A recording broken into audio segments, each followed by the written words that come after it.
ছোটবেলা থেকে একটা কথা শুনতাম মাঝে মাঝে, উপহাস করে হাসি ঠাট্টা করে বলতো, গরুর গাড়ির আবার হেডলাইট। গরুর গাড়ি তো হেডলাইট হয় না। স্যান্ডো গেঞ্জির বুক পকেট হয় হয় না। তো এখন না যত দিন যাচ্ছে এগুলো আরো বেশি করে মনে পড়ে। কতগুলো অর্বাচীন অশিক্ষিত, ভারতবর্ষের ইতিহাস জানে না, ভারতবর্ষে কটা রাজ্য আছে তাও হয়তো বলতে পারবে না, ভারতবর্ষে কবে কোন সংগ্রাম কবে হয়েছিল কিচ্ছু জানে না, তারা নেতা আসে যে বসে আছে। এরকমই একজন আমরা দেখলাম কংগ্রেসের ওই নেহেরু পরিবার, গান্ধী পরিবার তো বলবো না, গান্ধী কোনোদিনই ছিল না, নেহেরু পরিবারের নব্য খোকা রাহুল গান্ধী। কি বললেন তিনি? এই 23শে জানুয়ারি উপলক্ষে হঠাৎ বলে বসলো। তিনি বলতে খারাপ লাগে, কিচ্ছু জানে না, ভারতের স্বাধীনতা সংগ্রামের ইতিহাসের জানে না, হিস্ট্রির জানে না, তাকে বলতে হবে। এবং সেটাও বিশাল করে পাবলিসিটি হলো। কি উনি বললেন, যেহেতু নেহেরু পরিবারের লোক, কি বললো যে নেতাজির জন্মদিন আজকে, কিন্তু আমরা এটা জানি নেতাজি মারা গিয়েছেন, মৃত্যু হয়েছিল 1945 সালের 8ই আগস্ট, এবং বলেছে এবং কাগজে that was given wide publicity in the morning news papers. এটা শুনে আমাকে অন্তত 100 থেকে 200 লোক ফোন করেছে, কেশববাবু এটা নিয়ে একটা ভিডিও করুন। আমি ওকে নিয়ে ভিডিও করার কোনো ইচ্ছাই নেই আমার, ওকে পাত্তা দেবো কেন? কিন্তু তারা বলছে না, এই যে লোকেরা পড়লো তার কাউন্টার না করলে তো এটা ওদের মনের মধ্যে গেঁথেও বুঝতে পারে, কিছু লোকের মনে গেঁথে যেতে পারে, সুতরাং কিছু বলবো। নমস্কার, আমি কেশব ভট্টাচার্য, আইনজীবী, কলকাতা হাইকোর্ট। চক্রান্ত জালে নেতাজি এই ইউটিউব চ্যানেলে আপনাদের সবাইকে স্বাগত।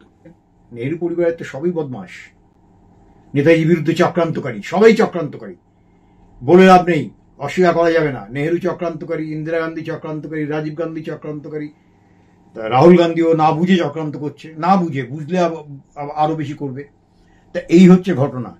তো সুতরাং এই যে বললো যে নেতাজি মারা গিয়েছেন 1945 সালের 18ই আগস্ট, না জেনে বলেছে বা জেনেও বলেছে, এটাও হতে পারে তাকে বলে দিয়েছে, তোমার মা এটা বলেছেন, তোমার বাবা এটা বলেছেন, তোমার ঠাকুমা এটা বলেছেন, তার বাবা নেহেরু এটা বলেছেন, তুমি তাদের কথাকে অমান্য করো না, তাদের কথাকে মান্যতা দিও, মান্যতা দেওয়া উচিত, ও দিয়ে দিল, টুক করে বলে বসলো। কি বলবো বলুন তো, এটাকে কি বলবো? এই বক্তব্যটা 1999 সালে justice Mukherjee commission of enquiry হয়েছিল 14ই মে। ভারত সরকারের আদেশে এটা হয়েছে, যদিও আদেশ ভারত সরকার এমনি ভালোবেসে কাজ করেনি। কলকাতা হাইকোর্টের তদানীন্তন প্রধান বিচারপতি এবং প্রভাশঙ্কর মিশ্র এবং বিচারপতি ভাস্কর ভট্টাচার্য ডিভিশন বেঞ্চের অর্ডার এটা হয়েছে, টার্মস অফ রেফারেন্স সবকিছু দিয়েছে। তা আপনারা যদি বলেছিল, কমিশন থেকে বলা হয়েছিল যে যাদের কাছে কোনো রকম তথ্য আছে regarding disappearance of Netaji Subhash Bose, যাদের কাছে নেতাজি সোকল্ড এয়ার ক্রাশে মৃত্যু সংক্রান্ত কোনো খবর আছে, যাদের কাছে রেনকুজি মন্দিরের ছাইটা যে নেতাজির না এই নিয়ে কিছু তথ্য থাকবে, বা নেতাজি হোয়ারঅ্যাবাউটস, তিনি যদি বেঁচে থাকেন তিনি কোথায় আছেন, এগুলো সমস্ত যাদের জানা থাকবে তারা এভিডেভিট হলফনামা আকারে কমিশনে জমা দেবেন। কমিশনটা হয়েছিল মির্জা কালী স্ট্রিট, যেটা ফ্রিস্কুল স্ট্রিট বলি, খাদ্য ভবনে। কলকাতায় যখন শুনানি হতো তখন এই শুনানিটা মুখার্জি কমিশনের এটা হতো মহাজিদি সদনে। তা কত লোক তো এসছেন, কত সংগঠন এসছেন, কত নেতাজি প্রেমিক এসছেন, এভিডেভিট দিয়েছেন, বক্তব্য রেখেছেন, সাক্ষী দিয়েছেন। আসলো না কেন কংগ্রেসের লোকরা? এই যে মহাবিজ্ঞ, মহাজ্ঞানী, মহাজন, অসীম পাণ্ডিত্যর অধিকারী আমাদের রাহুল বাবাজি, যাকে পাপ্পু বলে, তা কি হবে? কেউ তো আসলো না। এখন কাগজে ভেসে থাকার জন্য, প্রচার আড়ালে ভেসে থাকার জন্য এইগুলো একটা দুটো দেবে। কারণ নেতাজির নামে একটা যদি কোনো একটা কমেন্ট আমি নেতাজিকে নিয়ে করতে পারি, that will be reported in the news paper. ভেসে থাকার জন্য, কারণ পাত্তা পাচ্ছেন না। সারা ভারতবর্ষে কংগ্রেসের রাজনীতির চরম দুরবস্থা, অস্বীকার করে কোনো উপায় নেই। সেই কংগ্রেস তো আর এই কংগ্রেস নেই। যতদিন নেহেরু রাজত্ব করেছে কংগ্রেস তত দুর্নীতিগ্রস্ত হয়েছে। নেহেরু নিজেই তো দুর্নীতিগ্রস্ত। আজকে কার কথা বলছি আমি? রাহুল গান্ধীর অনেক অভিযোগ আছে, বললাম না, কিন্তু যিনি তার আত্মীয়, যিনি তার শ্রদ্ধেয়, সেই জওহরলাল নেহেরু, তার শ্রদ্ধেয়, কি করেছিল সে? এসেই তো আপনার কেলেঙ্কারি, জিপ কেলেঙ্কারি, এনজিও হয়েছিল কার নামে? এডুইনা মাউন্টব্যাটেনের নামে, এদের নামে এইসব হয়েছে। তো কত লক্ষ কোটি টাকা গেছে, সুতরাং এসেই চুরি করতে আরম্ভ করেছে। যে চোর সে চুরি করবেই, তার সংশোধন হবে না। এই তো নেহেরু, তার পরিবার, সে বলবে এইসব কথাবার্তা না জেনে। নেহেরু বলেনি? কোনো প্রমাণ না থাকা সত্ত্বেও মৃত্যুর ব্যাপারে নেহেরু বলে দিল যে নেতাজি মারা গেছেন। কারণ সে তো চাইছিল নেতাজি যেন ভারতবর্ষে না আসতে পারেন, কারণ সে প্রধানমন্ত্রী হওয়ার জন্য মাউন্টব্যাটেনের হাতে পায়ে ধরে, মাউন্টব্যাটেনের সঙ্গে অ্যাপ্রন স্ট্রিং যাকে বলে, sycophant of Mountbatten, bootlicker of Mountbatten, footlicker of Mountbatten, বাংলায় চামচেগিরি করা। নাহলে আমাদের সবচেয়ে বড় শত্রু লর্ড মাউন্টব্যাটেন, ব্রিটিশ সাম্রাজ্যবাদ আমাদের সবচেয়ে বড় শত্রু, তারই প্রতিভূ লর্ড মাউন্টব্যাটেন ভারতবর্ষে এসছে, ভারতবর্ষে থেকেছে, শাসন করেছে, সে ভাইসরয় হয়েছিল। তা সেই লর্ড মাউন্টব্যাটেনের সঙ্গে নেহেরু এত বোঝাপড়া কেন, এত সখ্যতা কেন, এত মাখামাখি কেন? হ্যাঁ, এত মাখামাখি কেন? ধান্দার জন্য, ধান্দাবাজির জন্য।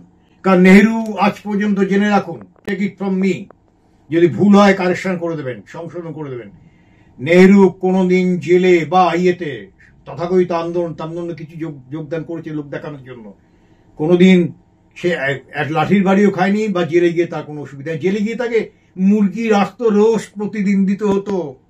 আমি ভেবেছিলাম আরেকদিন বলবো, কিন্তু আজকে একটু ইন্ডিকেশন দিয়ে যাই। নেহেরু জেলে গেলে তাকে মুরগির আস্ত রোস্ট প্রতিদিন তাকে দিত, দুবেলা কিনে যায় না। গান্ধীর জন্য দুটো ঘর দেওয়া হতো, নেহেরুর জন্য বড় ঘর দেওয়া হতো, যেটা অন্যদের দেওয়া হতো না। এই সুবিধা নেহেরু এবং গান্ধী সবাই পেয়েছে। সেই নেহেরু যে কোনোদিন একটা লাঠির বাড়ি খায়নি, তার তো প্রধানমন্ত্রী হওয়ার শখ, একটা আশ্বরা সেই গোল পাখি হতে চায়, কিন্তু শখটা তার পূরণ হয়েছে। কেননা আমাদের সবচেয়ে বড় শত্রু, যাকে ঘৃণা করা উচিত, যার বিরুদ্ধে আন্দোলন করা উচিত, যার বিরুদ্ধে আন্দোলন করেছে, বিপ্লবীরা আত্মত্যাগ করেছে, বিপ্লবীরা প্রাণ বিসর্জন দিয়েছে, শহীদের মৃত্যুবরণ করেছে, নিজেদের সংসার টংসার সব বিসর্জন দিয়ে অতীব কষ্টের মধ্যে জীবনযাপন করে জেলখানায় অত্যাচারিত হয়ে তারা মারা গিয়েছেন, শহীদের মৃত্যুবরণ করেছেন। কেন? এই ভারতবর্ষকে স্বাধীনতা দেওয়ার জন্য, স্বাধীন করার জন্য, ভারত মাতার শৃঙ্খলকে মুক্ত করার জন্য। এবং সেই জন্যই আমরা দেখেছি বিপ্লবী সূর্য সেন, বিপ্লবী গোপীনাথ সাহা, ভগৎ সিং, বাঘা যতীন, কত নাম বলবো, বাঙালি এবং পাঞ্জাবি এবং অন্যান্য স্টেটেরও আছেন, অনেক আছেন। এত বিপ্লব, এত বিপ্লবীদের আত্মত্যাগ, নেতাজি সুভাষচন্দ্র বোস, আজাদিন ফৌজের বিশাল ইংরেজ সাম্রাজ্যবাদকে ধাক্কা, এগুলোর ফলেই তো ভারতবর্ষে এই স্বাধীনতা, অখণ্ডিত স্বাধীনতা আমরা পেয়েছি। কিন্তু এই ভারত ভাগত নয়, জওহরলাল নেহরুর জন্য এটা হয়েছে। জওহরলাল নেহরু, গান্ধীজি, প্যাটেল থেকে আরম্ভ করে কংগ্রেস ওয়ার্কিং কমিটি, প্রায় সবাই তখনকার দিনে।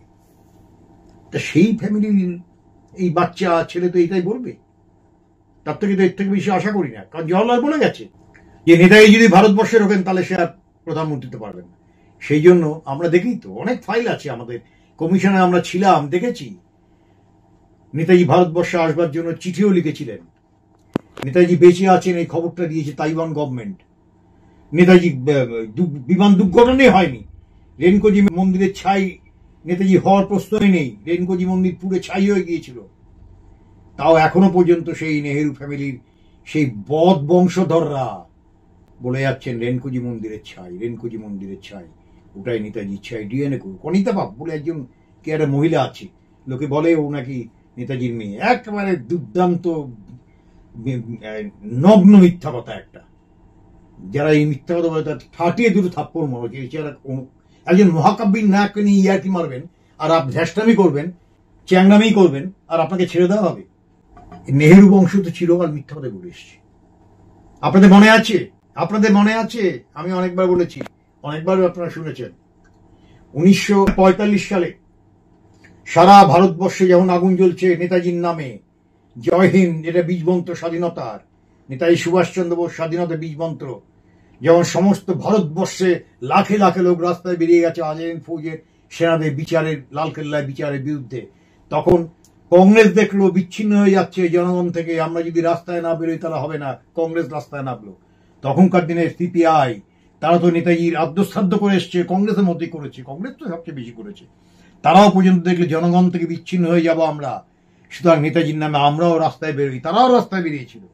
আজইন ফৌজে বীর সেনানীদের মুক্তি দিতে হবে, এই ছিল স্লোগান। আজইন ফৌজের লালকেল্লায় যাদের বিচার করা হচ্ছে তাদের মুক্তি চাই। সমস্ত ভারতবর্ষ উদ্বেলিত হয়ে গেছিল, সমস্ত ভারতবর্ষে চাঞ্চল্য, ইংরেজ ভয় পেয়ে গেল। তখন Auchinleck, commander in chief of the military army, সে একটা সার্ভে করলো সমস্ত মিলিটারি ক্যান্টনমেন্টে যে ব্রিটিশের সেনাদের, ব্রিটিশ ভারতীয় সেনাদের ব্রিটিশ সরকারের প্রতি আনুগত্য আদৌ আছে কিনা, আনুগত্য কি ঢলে পড়ছে। এত হাজার হাজার লক্ষ লক্ষ লোকে মিছিল সারা ভারতবর্ষ জুড়ে জয় হিন্দ আর নেতাজি সুভাষ জিন্দাবাদ এই দুটি স্লোগানে আকাশ বাতাস মুখরিত হয়ে যাচ্ছে। ইংরেজ ভয় পাচ্ছে, কিন্তু ইংরেজ ভয় পেত না এই স্লোগান, এই মিছিল টিছিল ভয় পেত না। কিন্তু ইংরেজ দেখলো যে আনুগত্য টলে যাচ্ছে সেনাবাহিনী, এই জন্য সার্ভে করে তারা দেখলো যে 95% অফ দ্য আর্মি পার্সোনাল যারা আছেন সেই সব আর্মি, নৌবাহিনী, স্থলবাহিনী, বিমান বাহিনী, নৌবাহিনী, সমস্ত জায়গায় আপনারা একটা বিদ্রোহের মনোভাব দেখা দিয়েছে। বিদ্রোহ যখন তখন হতে পারে।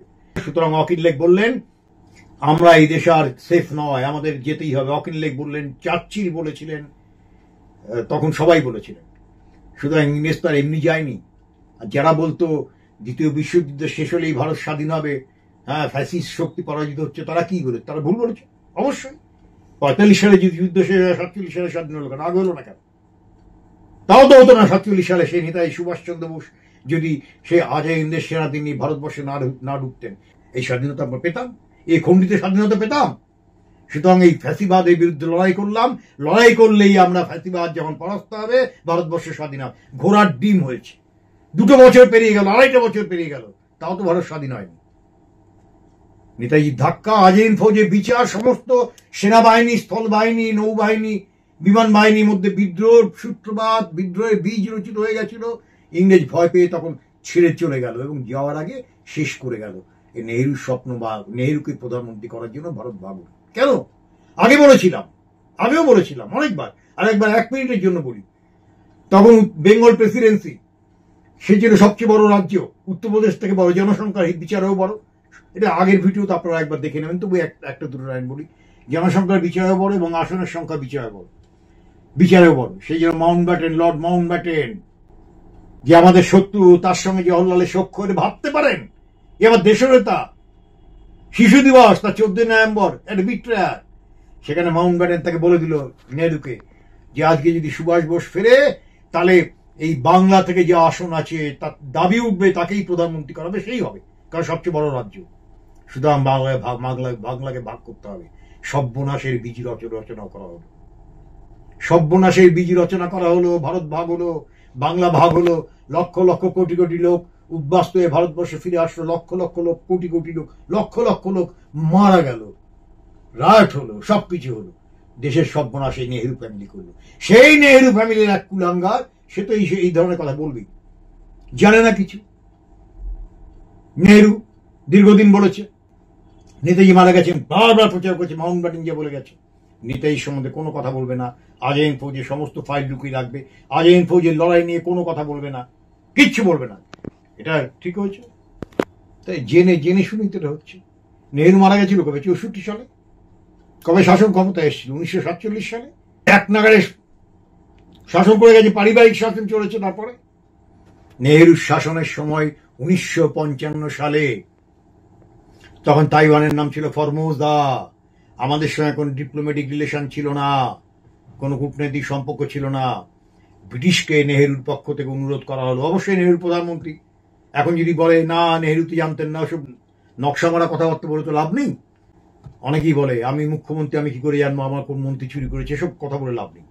সে নেহরুর আমলে নেহরু সরকারের তরফ থেকে রিকোয়েস্ট করা হলো ব্রিটিশ সরকারকে যে আপনারা তাইওয়ান গভর্নমেন্টকে বলুন, যেখানে তথাকথিত ধরা পড়েনি, যেখানে বিমান দুর্ঘটনা হয়েছে বলে বলা হচ্ছে, সেই বিমান দুর্ঘটনা নিয়ে ওরা একটা তদন্ত করুক, একটা ইনকোয়ারি রিপোর্ট দিক ইন ফেভার অফ আস। অর্থাৎ বিমান দুর্ঘটনা হয়েছে, নেতাজি মারা গেছে, এই রিপোর্ট ব্রিটিশ সরকার সেই রিকোয়েস্টটা রেখে তাইওয়ান গভর্নমেন্টকে বলেছে। তাইওয়ান গভর্নমেন্ট ফেয়ারলি একটা এনকোয়ারি করেছে, সঙ্গে সঙ্গে দেরি করেনি, এবং এনকোয়ারি রিপোর্টটা ব্রিটিশ গভর্নমেন্টকে দিয়ে দিয়েছে এবং তার একটা কপি ভারতকেও দেওয়া হয়েছে।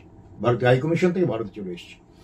সেখানে স্পষ্ট লেখা আছে নেতাজি কোনো বিমান দুর্ঘটনাই হয়নি। মুখার্জি কমিশনও তাই বলেছে, justice Mukherjee commission of enquiry. অনেকের কাছে খারাপ লাগতে পারে, অনেকের কাছে ভালো লাগতে পারে। আমি সেখানে থেকেই গিয়েছিলাম, গবেষক অনেকে গিয়েছিলেন, তাইওয়ানে তো আমরা গিয়েছিলাম, আমরা তো দেখে এসেছি, এয়ারপোর্ট রেকর্ড আমরা দেখেছি। আমরা দেখেছি ক্রিমেটোরিয়ামে গিয়ে ডেথ সার্টিফিকেট 3 মাসের, 1945 সালের 18 আগস্টের সোকল এয়ার ক্র্যাশ, তার 1 মাস আগে জুলাই মাস, আগস্ট মাস এবং তার 1 মাস পর সেপ্টেম্বর মাস, 3টি মাসের সমস্ত ডেথ সার্টিফিকেট ওই ক্রিমেটোরিয়াম আমরা দেখে এসেছি। জাস্টিস মুখার্জি, মনোজ মুখার্জি ছিলেন, আমি ছিলাম, সেক্রেটারি ছিলেন এবং আর একজন দুজন ছিলেন, আর ক্রিমেটোরিয়াম পক্ষ থেকে লোক ছিলেন। সব তো দেখলাম, কোথাও তো লেখা নেই, কোথাও কোনো ডেথ সার্টিফিকেট নেই। একটা রাষ্ট্রপতি আজাদ সরকার, provisional government of Azad Hind মানে ফ্রি ইন্ডিয়া, এটা স্থাপিত হয়েছিল 1943 সালে 21 অক্টোবর। বারবার ঘুরে ফিরে আসবে এই কথাগুলো, ফলে রিপিটেশনটা কিছু হতেই পারে, বারবার ঘুরে ফিরে আসবে। এই সরকার আমেরিকার বিরুদ্ধে, ইংল্যান্ডের বিরুদ্ধে লড়াই ঘোষণা করলো তারপরের দিন গভীর রাত্রিবেলা 12টার সময়, কিন্তু সোভিয়েত রাশিয়ার বিরুদ্ধে লড়াই ঘোষণা করেনি।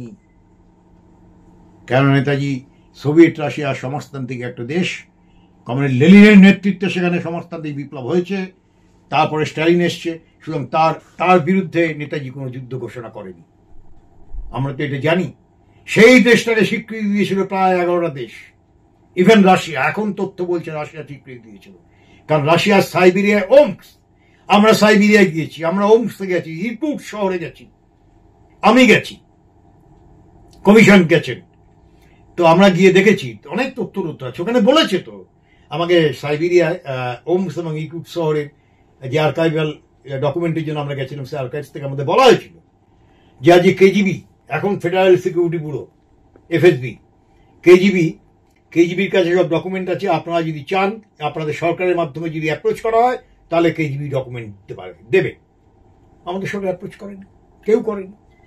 ফলে নেতাজি সংক্রান্ত কোটি কোটি ডকুমেন্ট পৃথিবীর সব দেশে ছড়িয়ে আছে, বিশেষ করে দক্ষিণ পূর্ব এশিয়ার দেশ, ব্রহ্মদেশ, সিঙ্গাপুর, বার্মা, এখন Myanmar, Singapore, Indonesia, Malaysia, Sumatra, কোথায় না, ব্যাংকক, ভিয়েতনামে, আর জাপান, জার্মানি, ইতালি তো আছেই, ইংল্যান্ডে আছে, আমেরিকাতে আছে, রাশিয়াতে আছে, সব জায়গায় এনেছে। একটাও অ্যাপ্রোচ করেছে। এটাই কি বলে চক্রান্ত। এই সম্বন্ধে কিচ্ছু জানো না। ভেবে দেখুন আজ নেপোলিয়ান কবে মারা গিয়েছিল। আমি কয়েকদিন আগে একটা ভিডিওতে বলেছিলাম একজনকে, নেপোলিয়ান কবে সেন্ট হেলেনা দ্বীপে মারা গিয়েছিল। 400-450 বছর বোধহয় হয়ে গেছে। এখনো পর্যন্ত নেপোলিয়ানকে নিয়ে চর্চা হয়, এখনো পর্যন্ত গবেষণা হয়। ইতিহাসকে, অতীত ইতিহাস খুঁড়েই তো আমরা নতুন করে জানতে পারবো অনেক কিছু। অতীতে এই ঘটনা থেকে আমরা শিক্ষা নিতে পারি, কোনো ভুল হয়ে থাকলে তার থেকে শিক্ষা নিতে পারি, বা আমরা কিছু করছি না, অতীতের দেখলাম তার থেকে অনেক ভালো ইতিহাস, তাদের চলন, তাদের জীবনযাপন, তাদের কর্মপদ্ধতি, তাদের অর্থনীতি সব দেখলাম অনেক উন্নত মানের, আমরা সেখান থেকে শিখবো। সুতরাং ইতিহাস নিরন্তর, ইতিহাস এগিয়েই চলে, বহমান, প্রবাহমান, একে থামানো যায় না। আর ইতিহাস একই সঙ্গে খুব নিষ্ঠুর, ইতিহাস নির্মম, ইতিহাস কাউকে ছেড়ে কথা বলে না, আজ হোক কাল হোক প্রতিশোধ সে নেবেই।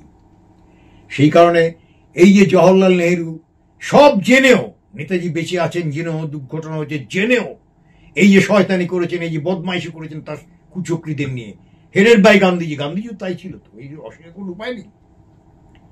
হিন্দুস্তানকে হিটলার কি জয় কে বলেছিল? কার সম্বন্ধে বলেছিল? গান্ধীর সম্বন্ধে। কোথায় ছিলেন আমাদের কমিউনিস্টরা? কোনদিন প্রতিবাদ করেছে? হিন্দুস্তান কা হিটলার কি জয় গান্ধীজি বলেছিল। ভাবা যায় নেতাজি বিরোধিতা করতে গিয়ে। সুতরাং এই বিরোধিতা চলছে, এই বিরোধিতা চলেছে। এই বাইরে থেকে যত ডকুমেন্ট আছে নেতাজি সংক্রান্ত, সেগুলো নিয়ে আসতে হবে। হবে কিনা যায় না, এটা আমাদের আশা দুরাশা হতে পারে, আমরা নিরাশা হতে পারি, কারণ গভর্নমেন্টের সেরকম উচ্চ বাচ্চা নেই।